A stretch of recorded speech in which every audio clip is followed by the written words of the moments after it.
Hey everyone, VCers. Thanks for dropping into my channel. Tony here. Tony's LPS RS. I really appreciate you watching. I know there's a ton of content out there. There's so many great channels that talk about vinyl, talk about music in general, and the numbers growing and growing. So I really appreciate you taking a little bit out of your day to watch some of my videos. And thanks for all the subscriptions. And if you haven't subscribed, please do so. It really helps us out if you're a new listener or a new watcher, or whatever you call these, these things that we do here, segments of video. But today I'm going to talk about something I normally don't talk about. I don't do a lot about jazz. I have a lot of videos, and maybe a few are sprinkled in about jazz, and I try to incorporate jazz into the broader content of my delivery on my videos, because like Duke Ellington said, I'm paraphrasing, there are two kinds of music, the good kind and the other kind. And we all know that we love all kind of music, just as the Duke did.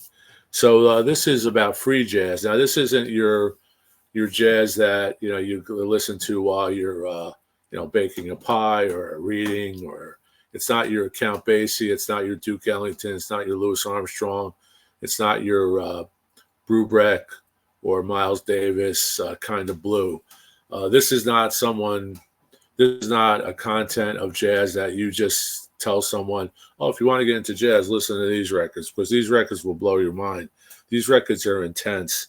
The journey that you're taking on is out of body, out of this universe. It's sonic, it's chaotic, it's unrest. It's not your jazz in a box. It's not even just improv. It's improv on steroids.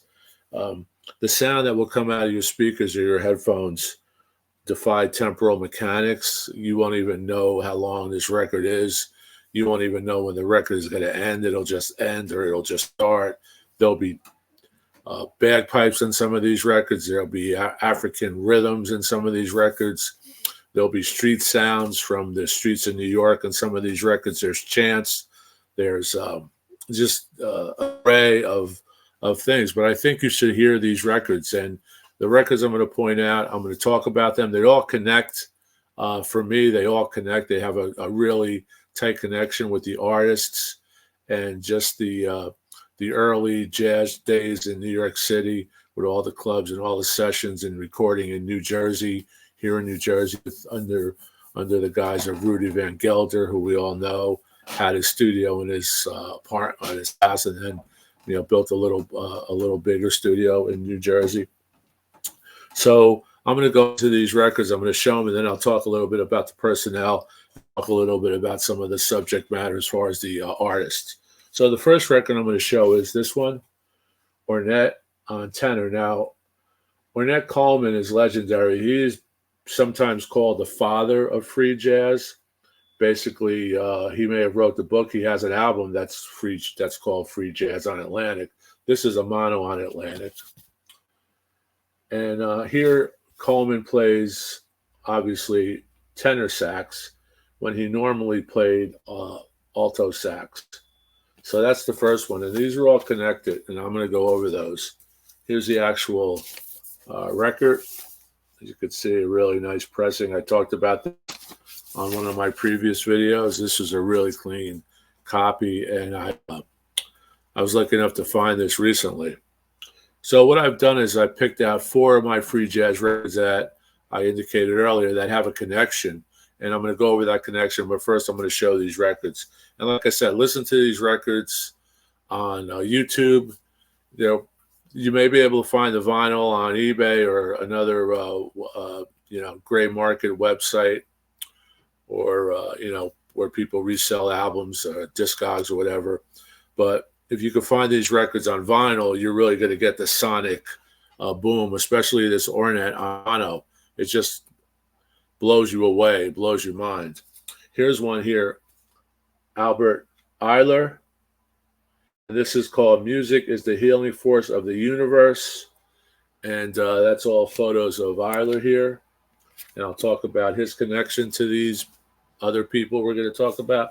And of course, the great late John Coltrane. This is Ohm. This record was released posthumously. It was released by his producer, Bob Thiel, who released it when he thought he could capitalize on this. This came out in '68, I believe. Coltrane died in June of '67, so this came out a year after he passed away. And I think what they want to do is capitalize on the psychedelic era, the free love era. And as you can see from the medallion that is on here, it's I believe it's Hinduism. And Om, Coltrane says, is the first word, the first sound that we utter. It's the most powerful sound that we could utter. And I'll read some of his statements about that. Then, of course, we have this free jazz record, which is out of sight. This is totally chaotic. This makes Bitches Brew, Miles Davis's classic, which I consider free jazz. Bitches Brew sound like something that Engelbert Humperdinck might do. This is out of this world. I love this record. This actually has some rock people on here from Canned Heat, and I'll go over the names with you later. But Pharaoh Saunders. But I'm gonna write you a picture on this video of how these all connected. Now these people all played with each other. Two died very young, Coltrane and AYLER. Pharoah Sanders and Ornette Coleman lived to be about 85, 83, around there. As you know, Ornette Coleman and AYLER actually played at the wake or funeral for John Coltrane in New York City at the Lutheran Hospital in New York City. And that was Coltrane's wishes. Coltrane probably drew these wishes up while he was terminal from liver cancer or liver failure, when he didn't have a lot of time to live. He actually died in a Long Island hospital in New York, Long Island. And he was only 40. AYLER actually disappeared in November, and the same month, when he was very young, in the same month, they found his body in the East River. The apparent suicide, but rumors were circulating that he was murdered. So that's something you can look into. I don't have any books on the subject, but I'm going to do some further research on that because it just tweaked my interest. But these people were all connected. They all adored each other. They all loved each other. Coltrane actually was influenced by Ornette in this whole world of free jazz, when Coltrane wanted to reach outside the boundaries of the melodic, of the doing the standards and improv. These records are improv on steroids. They just go out there and they blow, they shake, they play bass. It's just amazing. And that's why these records, I think, sound so good, because they're all single sessions, except for the Pharoah Sanders, which has some overdubs. Sanders was a wizard, so he actually tinkered with some of this music. But normally it's just a straight session, recorded and then put out later on, and you get that great one-on-one sound, because there's not a lot of overdubs, there's not a lot of different tracks, that they have to track down to multi-track a record. I believe most of these were probably one or two takes, and that was it. Most of them were recorded in a few days, except for the Sanders, that was recorded over a period of time, from the West Coast to the East Coast, actually right here in New Jersey, under the guise of Rudy Van Gelder. But I just want to write something that AYLER said about John Coltrane. They were friends. They adored each other. There was a chemistry there that, and what I related to as far as rock, which I know a lot more. Believe me, there's experts on here that could probably prove me wrong on a lot of these, or correct me on a lot of these records I'm going to talk about, and the connection between these four giants of jazz. But like I said, they all lived in the same area. They all ended up in New York, similar to the blues guys in Chicago, who all landed in Chicago and jammed and played each other at chess. The Mercy Beat, all those great Mercy Beat people who came out of the woodwork when the Beatles evolved from Liverpool, the Liverpool Beat. Lauren Canyon from California, when you had Crosby, Stills, Nash and Young, Joni Mitchell, Jackson Brown. I could go on and on. There's documentaries on that stuff that just blows your mind. So the music scene is connected, just like the punk scene in England later on was connected. Now this is the '60s, so all these guys were jamming. They were starving. They didn't have money for food. They probably got paid pennies. Like I said, or if I didn't say it, I was thinking about it. A jazz record just sold on eBay for over $12,000. That was a John Coltrane Blue Train record from, I think that record was from the '50s, but $12,000 for a first press Blue Note. I think that Coltrane didn't even make $12,000 on that session. He probably went away with a few $1,000s, enough to pay his rent and get some food and maybe tune up his horn. But I'm going to talk about what Albert Ayler said about Coltrane here, and it's very interesting. And this is from his liner notes from his album. I'm going to look down, so please excuse me, I have notes here. In his liner notes for his album Love Cry, it was written that Albert Ayler said the following regarding Coltrane's album Meditations, which I know I have that on CD somewhere, specifically the track The Father, the Son, and the Holy Ghost. And Ayler goes on to say, I think what Coltrane was talking about here was maybe it was biblical, but maybe he was talking about him being the Father, that's Coltrane, Pharoah Sanders, the Son, and me, Albert, being the Holy Ghost, which is wild, right? Okay, so these guys were like connected, not just organically, but mystically and spiritually. And the connection linking these three giants of jazz is so uncanny and mystical, especially when you listen to their individual recordings, and especially the ones more so that they've collaborated on. They each adored each other, and each one inspired the other. It was a chain, in essence, a chain of cosmic energy, organic and spiritual unity. Okay, so, and these records, they all talk about religion in a sense where, when they're reviewed, they're talked about in a sense of spirituality, cosmic energy, and the like, a universal appeal. Like, these records don't have a label; they're timeless. When these records came out, over 50 years ago, they weren't critically acclaimed. Some of them said they're actually amateuristic or very revolutionary. And I think they're very revolutionary, because an amateur is not going to be able to make these sounds come out of a horn or out of a shaker, or especially out of bagpipes, like Pharoah Sanders did on this record, Village of the Pharaohs. And I'm going to go over these records and just talk about the personnel. But I recommend that you listen to these records, because if you want something different, if you're tired of the vanilla and chocolate jazz records, and I love Kind of Blue, I love Take Five, but how much, I can't take that too much. It's more background music for me. Although it's, don't get me wrong, but this is stuff that you could say, boom, this is it. And most of the reviewers indicated that you would be best to listen to these records chemically altered. Now, whatever they mean by that, chemically altered, and a segue is that it is believed that Coltrane and all of the people in that session were actually experimenting with LSD at the time. And don't forget, this was 67, 66.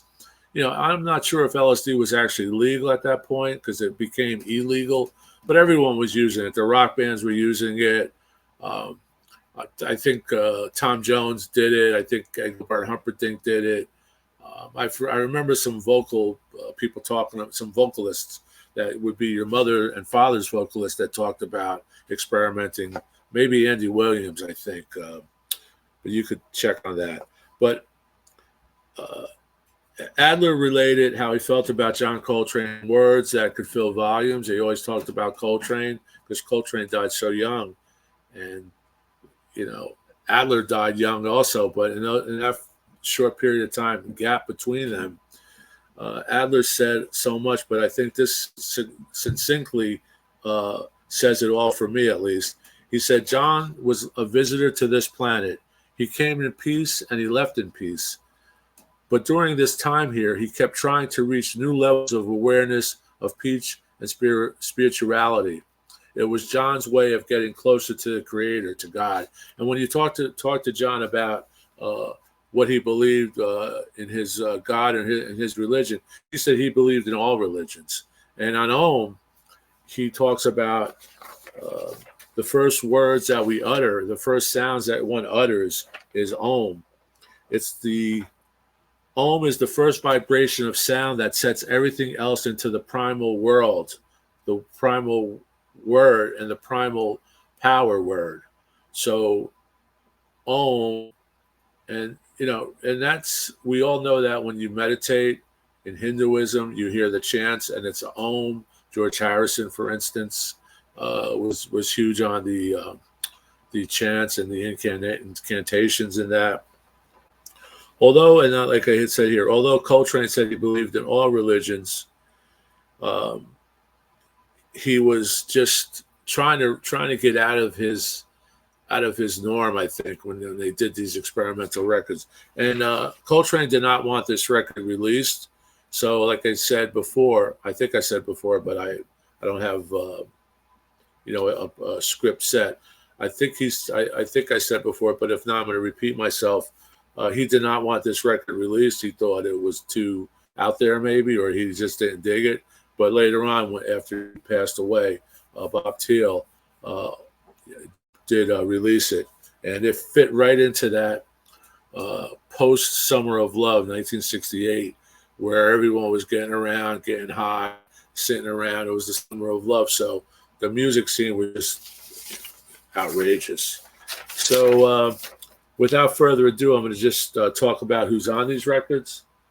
This is a great record on here is Ceterius Brown, Arthur Webb, John Bonner, Cecil McBee, Stanley Clark, Calvin Hill, Norman Connors, Jimmy Hops, Lawrence Killian, Kenneth Nash, Marvin Peterson, and Kylo. Just a fantastic record.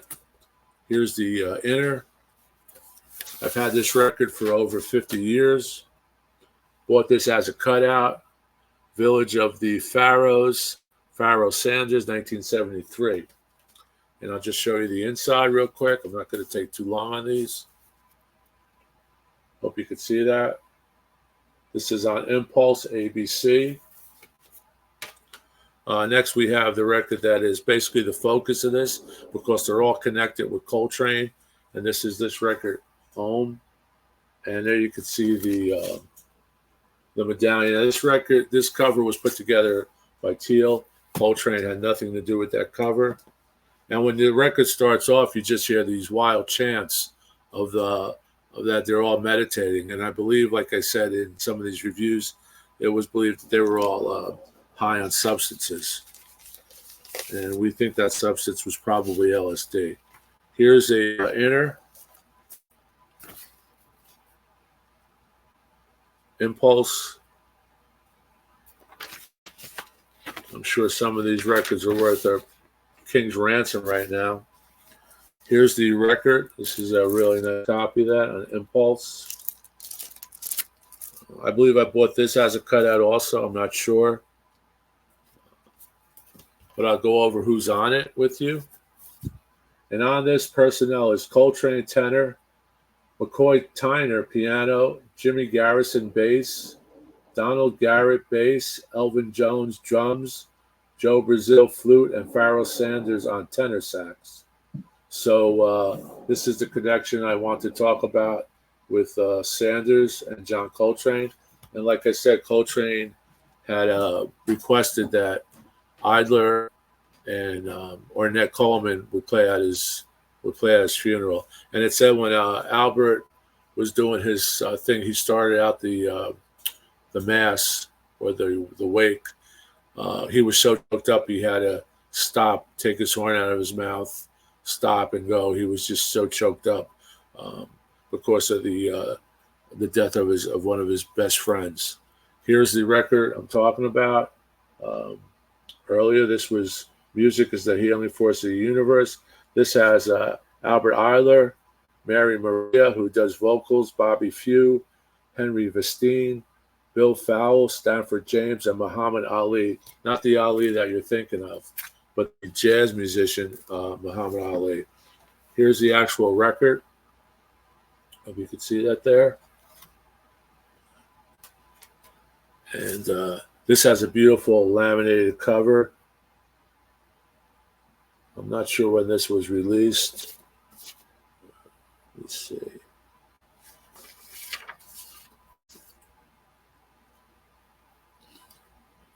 This was Albert's last studio recording.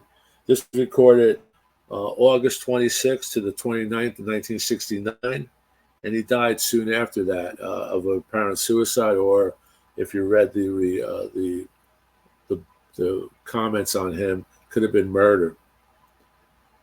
So this was released 1969. This was recorded December 8th, 71, November 22, 72, and September 14th, 73, and was released later in 73 in November. The December 8th sessions were recorded in, oh no, I'm mixing these up. This album was recorded August 26th to the 29th, 69. The other record I'm talking about was the Sanders record. That was recorded East Coast and West Coast, and the December 8th sessions of PHAROAH's record was recorded in New Jersey by Rudy Van Gelder. So I'm just going to open up this, show you that. Pretty cool. You have electric bass, you have acoustic bass, and you have bagpipes. This record will blow your mind. It's free jazz. It's avant-garde jazz. So sorry about the mix-up with these dates, but you can look all these records up. I'll try to post all the catalog numbers on the description of this video. And there again is the ORNETTE record. So that's it. These people were giants of jazz. Two left us way too early. Two lived a long life, and they were recording, I believe, right up until their 80s, which they probably been deceased 20 years ago or so. Sanders died in California on September 24th, 2022 in LA, California, at the age of 81. He first played with Coltrane on Train's Free Jazz Ascension album. So that's pretty cool. Let's see here. So that's basically it. They all believed in a higher being, and they all try to get that through music.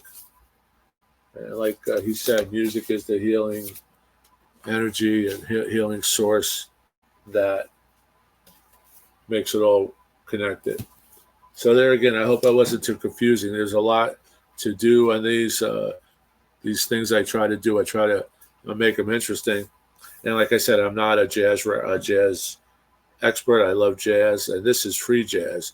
You can only do this in small sections. Like I said, the temporal mechanics of these records have no span. They go, they stop, they go, they stop. Just amazing that they're able to get these out. I'm just surprised a lot of these records were actually greenlit to be released. But at that time, there was so much jazz coming out of New York. These are New York people for the most part. Although Sanders, I'm not sure Sanders recorded all over, but the energy that came out of New York, they were just releasing stuff, and it was selling, not in great chunks. And that's why these records are so valuable today. Like I said, a Coltrane Blue Train, first edition Blue Note, just sold for over $12,500 just last week. So there you have it. Thanks a lot for dropping in. Really appreciate the subscriptions, and please comment in the comments. Let me know what your free jazz records favorites are, and if you enjoyed this this little segment, if you got something out of it. But like I said before, try to listen to these records. Give them time. Takes a couple of listens too. I compare it to, most people understand Bitches Brew, and I'm still waiting for my Bitches Brew one step from Music Direct, so we're still waiting on that. So thanks a lot. Keep rocking and stay safe. LPs are us signing out. Ciao. Thank you.